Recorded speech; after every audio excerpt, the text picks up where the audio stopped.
দর্শক, আজ থেকে লোকাল এবং কমিউটার ট্রেনগুলো চালু হচ্ছে। এ বিষয়ে আরো বিস্তারিত জানাতে নাটোর থেকে আমাদের সাথে যুক্ত হচ্ছেন আমাদের সহকর্মী দেবাশিস কুমার সরকার। দেবাশিস। মূর্ছনা, আপনি জানেন যে নাটোর কিন্তু একটা গুরুত্বপূর্ণ স্টেশন। সেই ব্রিটিশ আমল থেকে এই স্টেশনে মানুষ যাতায়াত করে। তো এই এলাকায় এখন লোকাল ট্রেন শুধু একটি মাত্র চলে, একটি আপ এবং একটি ডাউন। সেটা হচ্ছে খুলনা মেল বা আগের যেটাকে রকেট মেল বলা হতো। সেই ট্রেনটা নাটোরে আসে 4টা থেকে 4:30টার মধ্যে। দুইটা ট্রেনই এখানে ক্রসিং করে বেশিরভাগ সময়। তো এই ট্রেনটা দীর্ঘদিন ধরে বন্ধ থাকায় এই ট্রেনে কিন্তু এই অঞ্চলের প্রচুর পরিমাণে কৃষিজ পণ্য এবং লৌহজাত পণ্য থেকে শুরু করে বিভিন্ন পণ্য পরিবহনের জন্য এই ট্রেনটা বেশ জনপ্রিয়। বর্তমানে এই ট্রেনটি বন্ধ থাকা প্রচুর ভোগান্তিতে পড়েছিল এই এলাকার মানুষজন, কারণ বিশেষ করে কৃষি পণ্য পরিবহনের জন্য সস্তায় ট্রেনের কোনো বিকল্প ছিল না। যাই হোক, এই ট্রেনটা চালু হবে আজ থেকে। এই জন্য এখানকার কৃষি সেক্টর থেকে শুরু করে ব্যবসায়ীরা সবাই কিন্তু একটা উৎসাহ উদ্দীপনার মধ্যে রয়েছে। এবং কিন্তু বেসরকারি ট্রেন এবং এটার টিকিট বিক্রি হয় আপনার এই উপস্থিত থেকে স্টেশন থেকে সামনে থেকে। তো যাই হোক, এই অবস্থার পরিপ্রেক্ষিতে আজকে থেকে চালু হচ্ছে এবং এই স্টেশনে সবাই এক ধরনের সাজ রব পড়েছে। পরিষ্কার পরিচ্ছন্নতা থেকে শুরু করে সবকিছু কদিন যেহেতু কিছুটা অবহেলা ছিল, ট্রেন চলছিল না, তাই জন্য সবকিছু আগের মতো করে ঠিকঠাকভাবে সাজানো হচ্ছে। এছাড়া অন্তনগর ট্রেনের টিকিটও বিক্রি শুরু হয়েছে।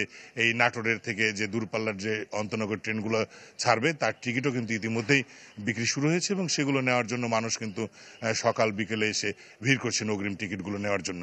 তাছাড়া সার্বিক পরিস্থিতি ভালো রয়েছে। মূর্ছনা। দেবাশিস, আপনাকে ধন্যবাদ। দর্শক, এই মুহূর্তে আমাদের সাথে আমাদের আরেকজন সহকর্মী ঝিনাইদহ থেকে যুক্ত হবেন এবং তিনি আমাদের জানাবেন সাদ্দাম যে থানাগুলোর কি অবস্থা। বিভিন্ন থানায় যেহেতু দায়িত্ব বুঝে নিচ্ছেন আমাদের পুলিশ সদস্যরা। সাদ্দাম।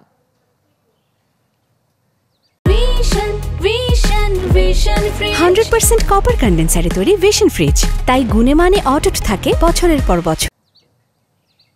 মূর্ছনা, যে আসলে সরকার পতনের পর থেকে বাংলাদেশ পুলিশের সদস্যরা তারা তাদের 11 দফা দাবি আদায়ে কিন্তু কর্মবিরতি পালন করছিলেন এবং আমরা দেখেছি যে গতকাল থেকে ঝিনাইদহ জেলার যে 6টি উপজেলা রয়েছে এই 6টি উপজেলায় পুলিশ সদস্যরা তারা তাদের কর্মস্থলে ফিরে এসেছেন। তো আমি এখন দাঁড়িয়ে রয়েছি ঝিনাইদহ যে সদর থানা, সেই সদর থানা চত্বরে রয়েছি।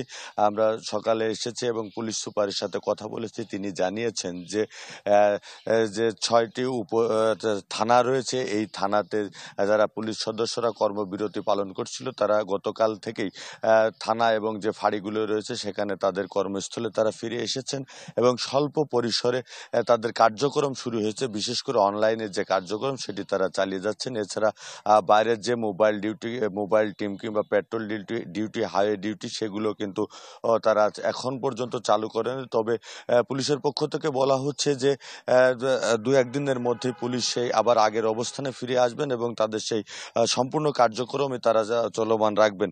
আর এদিকে আমরা দেখেছি যে গতকালকে কিন্তু ট্রাফিক পুলিশ যারা রয়েছে তারা ঝিনাইদহ জেলা জুড়ে তাদের যে গুরুত্বপূর্ণ জায়গাগুলো রয়েছে সেখানে তারা তাদের সেই দায়িত্ব পালন করেছে। সাধারণ শিক্ষার্থীদের সাথে করে কিন্তু এই দায়িত্ব পালন করেছে। তো যে পুলিশের যে কর্মবিরতির ফলে কিন্তু সাধারণ মানুষের মধ্যে একটি ভীতি তৈরি হয়েছিল এবং মানুষ কিন্তু একটি নিরাপত্তাহীনতার মধ্যেও ছিল। তো পুলিশের এই কর্মস্থলে ফিরে আসার ফলে কিন্তু মানুষের মধ্যে যে ভীতি সেটি কিন্তু কমতে শুরু করেছে। তো পুলিশ যদি আসলে তাদের সেই সঠিক দায়িত্ব এবং তাদের যে কার্যক্রম সেটি যদি পরিচালনা করে তাহলে মানুষের মধ্যে ভীতি কেটে যাবে এবং মানুষের আবার সে স্বাভাবিক জীবনে সবকিছু ফিরে আসবে। তো এই ছিল আমার কাছে সর্বশেষ পরিস্থিতি। মূর্ছনা। ধন্যবাদ। দর্শক, এবারে আমাদের সাথে যশোর থেকে আমাদের একজন সহকর্মী যুক্ত হবে। একটু আগে নাটোর থেকেও যুক্ত হয়েছিল। তিনি জানাচ্ছিলেন যে যেহেতু লোকাল এবং কমিউটার ট্রেনগুলো চালু হচ্ছে সে বিষয়ে বিস্তারিত জানাবেন এই মুহূর্তে তহিদুর রহমান আমাদের সাথে যুক্ত হচ্ছেন। মূর্ছনা, আসলে গতকাল থেকেই মালবাহী ট্রেন চলাচলের মধ্য দিয়ে রেল যোগাযোগ স্বাভাবিক হতে চলেছে। আজকে থেকে লোকাল ট্রেন এবং কমিউটার ট্রেন অর্থাৎ স্বল্প দূরের যে ট্রেনগুলি সেটা চলাচল শুরু হওয়ার কথা। ইতিমধ্যে যে দিবাগত রাত চলে গেল, অর্থাৎ গত রাত 1টার দিকে এখান থেকে নকশিকাথা যে লোকাল ট্রেন সেটা খুলনা থেকে এসে যশোর স্টেশনে থামে রাত 1টার সময়। সেই ট্রেনটি ছেড়ে গেছে ঢাকার উদ্দেশ্যে। এরপরে এখন পর্যন্ত আর কোনো ট্রেন আসেনি।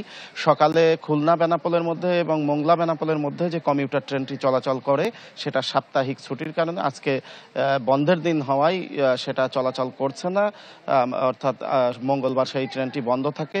তবে বেলা 11টায় রকেট নামে যে লোকাল ট্রেনটি যে খুলনা থেকে চিলাহাটির উদ্দেশ্যে রওনা হয়, সেই ট্রেনটি বেলা 11টায় যশোর স্টেশনে পৌঁছানোর কথা বলে কর্তৃপক্ষ জানিয়েছেন এবং এরপরে বেলা 1টায় আরও একটি লোকাল ট্রেন এখান থেকে ছেড়ে যাবে।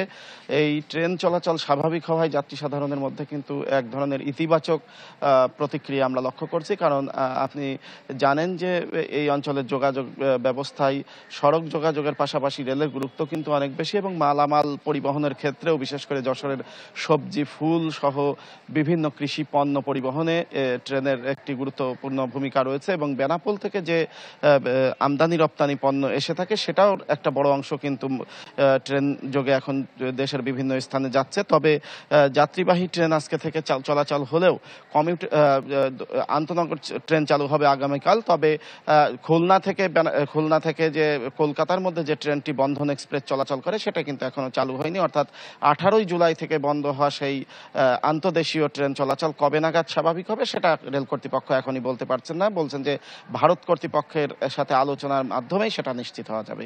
মূর্ছনা। তৌহিদ, আপনাকে ধন্যবাদ। দর্শক, সারা দেশে বিভিন্ন থানায় দায়িত্ব বুঝে নিচ্ছেন পুলিশ সদস্যরা এবং এ বিষয়ে বিস্তারিত জানাতে শেরপুর থেকে আমাদের সাথে সরাসরি যুক্ত হচ্ছেন ইমরান হাসান রাব্বি। মূর্ছনা, আওয়ামী সরকার পতনের পর থেকেই আমরা দেখেছি যে শেরপুরের যে 5টি থানা রয়েছে সেই 5টি থানাতেই কিন্তু পুলিশ কর্মকর্তা সহ যে পুলিশ সদস্যরা ছিলেন তাদের কিন্তু কর্মবিরতি চলছিল এবং যদি বলি যে শেরপুর জেলার 5টি থানার মধ্যে শেরপুর সদর থানা সবচেয়ে বেশি আক্রান্ত হয়েছিল এবং দুর্বৃত্তদের তারা কিন্তু আগুন দিয়েছিল এবং শেরপুর সদর থানাতে এখন এই মুহূর্তে আসলে কার্যক্রম চালানো বেশ দুঃসাধ্য বিষয় বলে জানিয়েছে শেরপুর জেলা পুলিশ। আমরা দেখেছি যে শেরপুরের ঝিনাইগাতি থানা, সেখানে বিজিবি সদস্যদের সহায়তায় পুলিশি কার্যক্রম কিন্তু গতকাল থেকে শুরু হয়েছে এবং ঝিনাইগাতি থানার বাইরে যে বাকি আরো 4টি থানা রয়েছে সে 4টি থানাতেই কিন্তু আনসার মোতায়েন করা হয়েছে এবং প্রতিটি থানাতে 20 জন করে সেনাবাহিনী কিন্তু এই মুহূর্তে পুলিশ সদস্যদের সাথে কাজ করছে। আসলে পরিস্থিতির কিছুটা উন্নতি হয়েছে, থানাতে পুলিশি কার্যক্রম এবং পুলিশ সদস্যরা আসতে শুরু করেছেন এবং গতকাল থেকেই শেরপুরের প্রতিটি থানাতে পুলিশি কার্যক্রম শুরু হয়েছে বলে আমাদেরকে নিশ্চিত করেছে শেরপুর জেলা পুলিশ। আসলে মূর্ছনা, এই ছিল আমার কাছে পুলিশি কার্যক্রম শুরু হওয়া থেকে বিষয়ে সর্বশেষ খবর। রাব্বি, আপনাকে ধন্যবাদ। দর্শক, শেরপুর থেকে আমাদের সাথে যুক্ত হয়েছিলেন আমাদের সহকর্মী ইমরান হাসান রাব্বি।